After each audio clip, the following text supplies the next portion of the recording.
ভক্তের সুখ দুঃখের কারণ কি? চমৎকার উত্তর দিচ্ছেন ঠাকুর শ্রীরামকৃষ্ণ। তিনি বলছেন, কি জানো, সুখ দুঃখ দেহ ধারণের ধর্ম। কবি কঙ্কন চণ্ডীতে আছে যে কালুবীর জেলে গিয়েছিল, তার বুকে পাষাণ দিয়ে রেখেছিল, কিন্তু কালুবীর ভগবতীর বর পুত্র। দেহ ধারণ করলেই সুখ দুঃখ ভোগ আছে। শ্রীমন্ত বড় ভক্ত, আর তার মা খুল্লনাকে ভগবতী কত ভালোবাসতেন। সেই শ্রীমন্তের কত বিপদ, শ্মশানে কাটতে নিয়ে গিয়েছিল।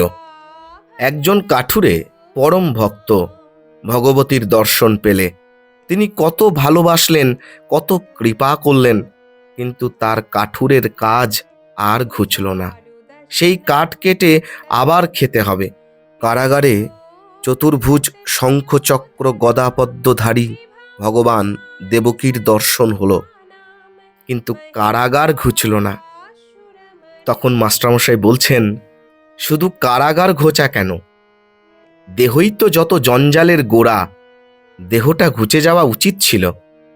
শ্রীরামকৃষ্ণ বলছেন, কি জানো, প্রারব্ধ কর্মের ভোগ। যে কদিন ভোগ আছে দেহ ধারণ করতে হয়। একজন কানা গঙ্গা স্নান করলে পাপ সব ঘুচে গেল, কিন্তু কানা চোখ আর ঘুচল না। পূর্বজন্মের কর্ম ছিল, তাই ভোগ।